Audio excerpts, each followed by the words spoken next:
it's Jess. Welcome back to my channel and welcome to Booktube Knockout Round 8. This is the last part of the quarterfinals of my Booktube Knockout series, which if you're new here, it's just my little twist on the trend of reading like other booktubers. I basically took 8 content creators that I really enjoy their content and looked at how similar their taste is to my taste and then ranked them based off of that similarity and put them in a tournament.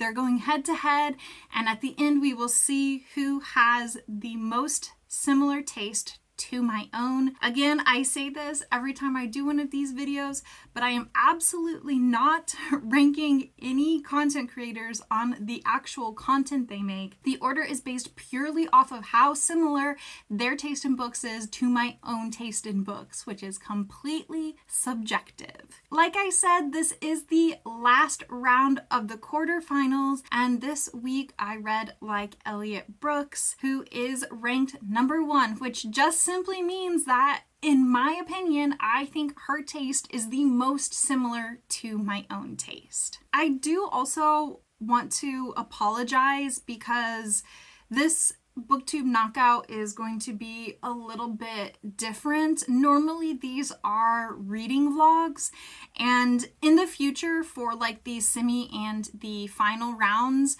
they will be back to reading vlogs, but honestly this week I just did not have it in me. If you saw last week's video, you know that I am struggling mentally a little bit. And again, I want to make it clear, I have a really good support system. I've been here before. I know how to handle this situation for myself. So I don't want you to like waste your time worrying about me. Just know that like I'm doing the best that I can, and I will see you on the other side of this and everything is going to be fine. But I just did not have it in me to do a full vlog for this week. You know, that's fine. I'm just taking things, doing what I can when I can, but I did still want to put out this video to determine who between Elliot Brooks and Kayla from Books and Lala will be making it past the quarterfinals into the semifinal round. I am basically just going to talk about the 3 books that I read this past week. It's kind of going to be like a mini wrap up. I read 3 books that are Elliot Brooks's favorite books, and the first one I want to talk about is Full Metal Alchemist Volume 1. This is so fun. And I was actually shocked at like how funny and silly this was. I really thought that this was going to be quite a bit darker. And don't get me wrong, there are some dark moments in here. Like, now I know about the thing with the dog and the girl. And if you know, you know. And you know, like, that's in my brain forever now. So thanks. I appreciate it. If you're unfamiliar, Full Metal Alchemist follows 2 brothers, and they are both very powerful alchemists, but they're also like quite young. I believe the older brother is like in his mid-teens and the younger brother in his early teens. However, they've both been very powerful since they were like really young boys, and when they were quite a bit younger than they are now, they lost their mother.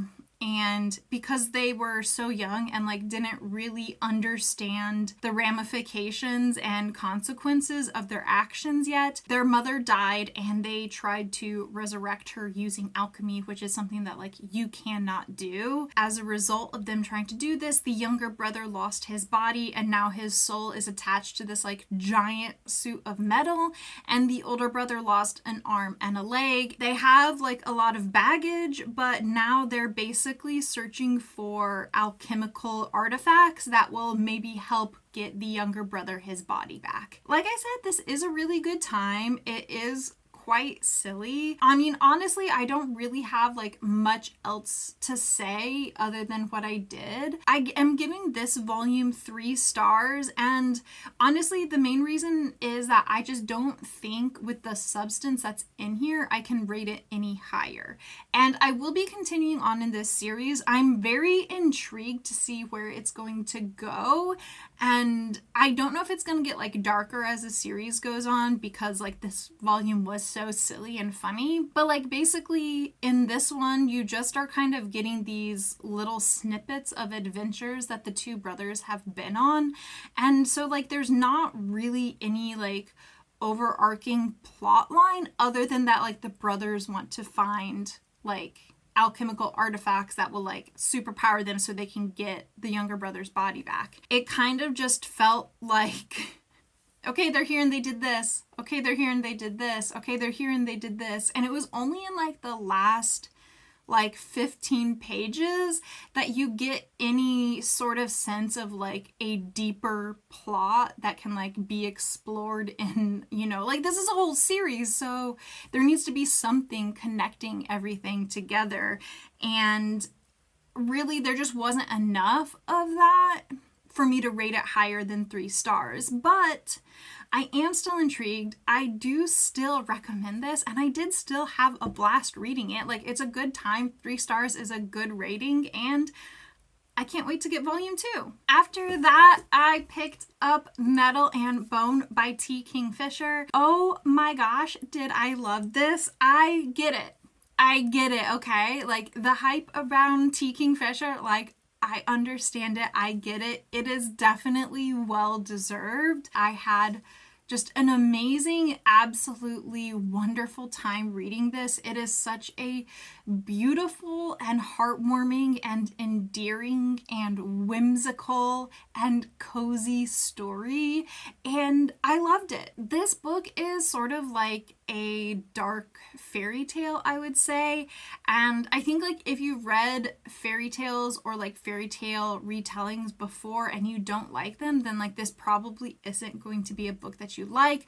But the atmosphere of fairy tales is something that I personally like. I love it so very, very much, and it worked so well in this story. This is a story that follows Mara, and she is 30 years old, and she discovers that her sister's husband is abusive. And so I would say that there is like a very minor content warning for domestic violence in here. Like, it is mentioned, it's not explicit, and like there's no details, but it is something that is talked about at various points in the story. So I just, you know that going into it. Once Mara discovers that her sister's husband is abusive, she finds a witch and she's like, I need to kill a prince. And the witch is like, okay, well, before I can help you kill the prince, I need you to do these 3 magical tasks for me. So it kind of sets Mara on this like quest to complete these 3 magical tasks, and then she will be able to kill the prince and free her sister. And it's fantastic. The whole book is a quest, but like the magical task portion only takes up like the first third of the book, I would say. And then after that, it's like the quest to actually go kill the prince. There's a lot of magic in here, and I love it. It is very whimsical. The magic feels straight out of a fairy tale. The atmosphere is so fantastic. The writing is absolutely beautiful. I love Mara as a main character. I think she's so very unique and endearing, and she definitely like has a little soft place in my heart now.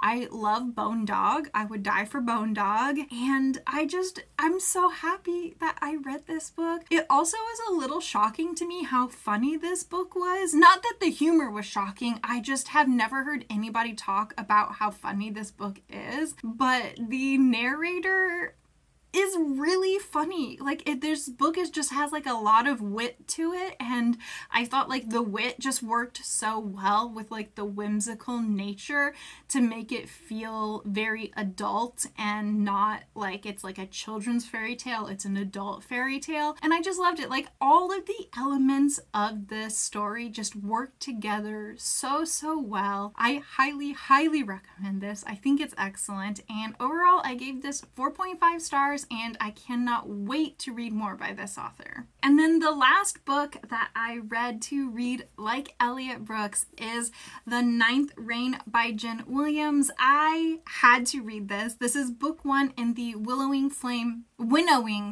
trilogy, which is a completed trilogy, by the way. It's finished. But I had to read this book because this, I think it was like indie published. I'm not entirely sure of all the specifics, but I know that like this was not like super popular, and then basically Elliot read this book, she fell in love with it, and then promoted it so heavily that this book got picked up by like at least one, but I think 2 book boxes, got like special editions, and got like multiple reprintings, and then potentially was like picked up by a like bigger publishing company. I'm not sure. I don't know like how much of the success of this book was due to like the Booktube community, which was like led by Elliot Brooks, but like she at least had some influence on like the popularity overall of this book, and that combined with like how much she loves it, I just thought it was so appropriate to read it for her Booktube Knockout. And you know what?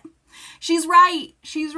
This book is so good. Oh my gosh. This is one of the best starts to a high fantasy series that I've encountered in so long. Like, it is outstanding and excellent. Like, this is exactly what you want in the start of a fantasy series. I'm like literally so blown away by the start of this.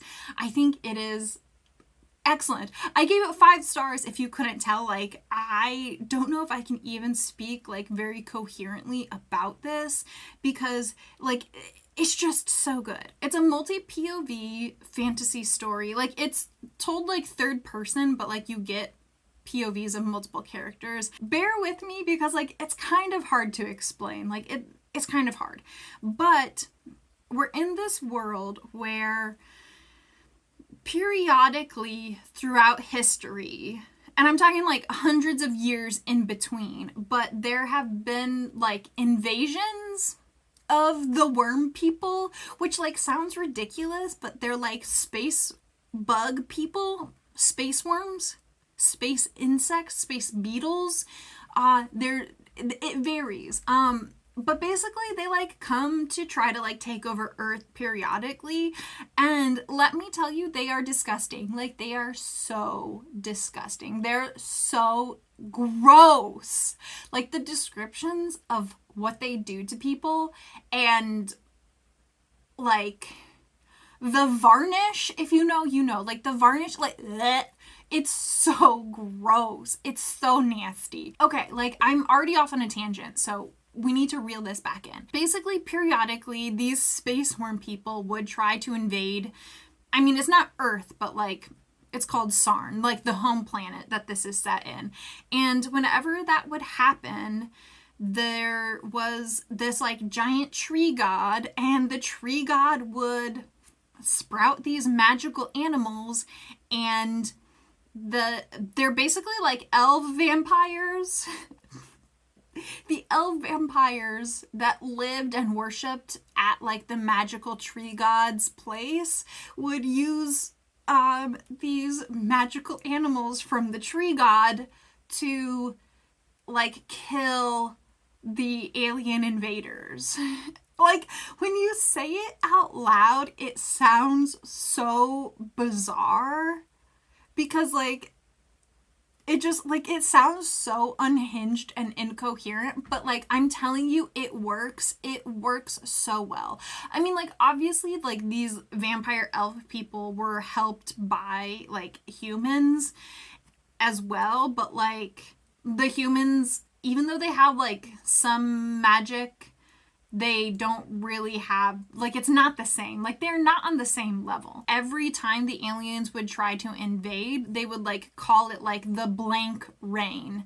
And at the 8th reign, which was the last time the aliens invaded, they killed the alien queen, but in the process of killing the alien queen, the tree god also died. And basically these elf vampire people, they're called Eborans in the book, but they're basically vampire elves. They used to like live off of the tree's sap, and it would like sustain them and give them almost immortality. They would like die when they got to be like between 900 and 1,000. So like they're not like immortal, but compared to humans, they're immortal. When the tree died, obviously, like they no longer had access to the sap, and that's when they discovered that they could drink human blood, and that would like kind of sustain them.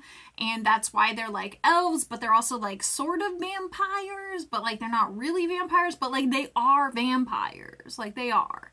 And like we know I love vampires, so that's a point in favor of this book. However, the ramifications of them drinking human blood is that like they get this disease they call the crimson flux. Like the blood sustains them and makes them have like a long life, but then randomly they might or might not like get this disease from the human blood and then like die a really gruesome death from it. Okay, so like we're all on the same page here, right? With this book. I'm sorry. I know me talking about this, like I'm so incoherent now, and I'm so sorry about that. I feel sometimes like the more I like a book, the less intelligent I sound when I'm talking about the book. But now we're all up to speed. So the vampire elves are almost extinct. There's only a few of them left. Humanity has been existing alien worm people free for hundreds and hundreds of years because they assume that like the alien queen worm lady, worm queen, is dead, but like the tree god is also dead. Humanity is just like living, vibing, you know, they got their own shit going on. In this book, you follow a couple humans. You follow this like middle-aged woman who is like a scholar but also an explorer, and then you also follow this younger girl who's in her 20s, and she is a witch. She has winnow fire. She's a fell witch. That's what they call them. And then you follow like primarily one of the Eborans, but also like there are like some other Eborans that you get to see like their perspective of. And I just have to say, like, I love Aldasair.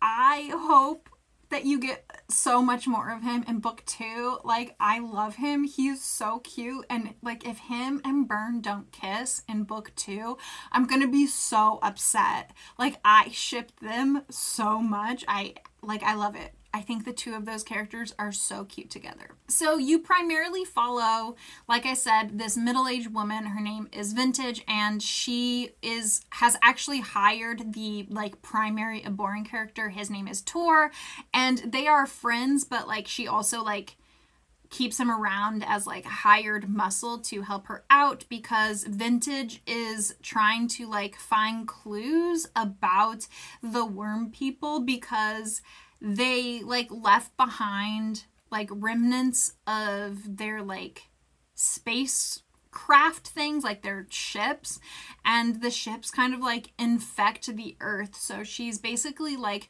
trying to find a solution so that she can like help heal like the lands. Like it like literally like infects like the land. And so she's kind of like exploring and doing research about that. And then they kind of like end up finding the Fell Witch, and like they all get wrapped up in everything together. And then multiple people start having the same dream that says that the worm people are coming back. Because like, of course they are. Of course they are. Like, obviously, like, we knew that. Like, they have to be coming back, right? So since we have like this powerful witch and this Eboran vampire and also like this like extremely knowledgeable researcher slash explorer. They're like, oh shit, we should probably try to like, I don't know, maybe like revive the tree god so that we can have like our magical like war beasts that are going to help us kill the aliens when they get here, because they're coming. We don't know when, but they're coming. And it's just, it's so good. It's so good. It's so good. This world is excellent. This book is one of those books where like the world is so accessible, because even though there's like so many like new and creative and interesting things, the world still feels very, very accessible to the reader. Like, I didn't feel confused or like I was missing information, but the book feels so creative, and it really feels like it is such an innovative fantasy. So you get really like the best of both worlds here. All the characters feel so real, and they are not like perfect characters. Like, they definitely have their flaws. And I especially love that one of the like more minor side characters is actually Tor's sister, who is like another one of the Aborans. So you get Tor and his sister, and like they're like the polar opposites. Like, Tor just wants to like live his life, and he knows that like his people are dying and their god is dead, and there's a chance that like he could get this disease any day randomly, and so he just desperately wants to like experience as much as he can and see the world and travel and like learn. And then the flip side of that is like his sister is desperately like hanging on to the past, and like she just wants to see like her people saved. She desperately wants to like be able to revive their god so that like their people aren't going to go extinct. She desperately is trying to like hang on to like their culture and their way of life, and like the relics of the past that like enriched their culture. I just like love seeing those two characters like juxtaposed. And then like Aldacer is like also one of those characters, and he's kind of like somewhere in the middle, but like also because of all of like the death around him and how long his life is and how isolated and lonely he has been because most of the people are dead, he's kind of like forgot how to exist and like is kind of like just living in his own head.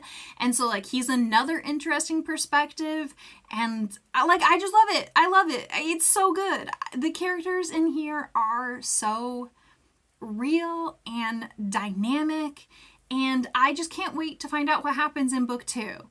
I cannot wait. I think that this is outstanding. I've already ordered book 2.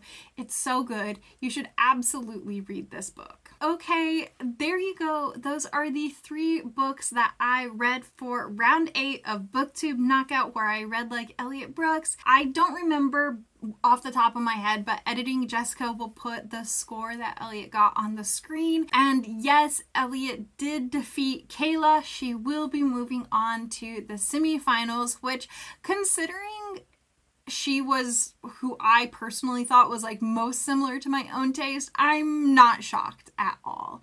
But I am so happy that I found like a new favorite book. I'm not gonna say a new favorite series until I finish it, because you know, I've been burned in the past where the first book in the series is the best, but this is definitely a new favorite book. Even though I am like mentally struggling this week, it was an amazing reading month, and I'm really happy that I did this. Again though, I am so sorry that this isn't like a full reading vlog.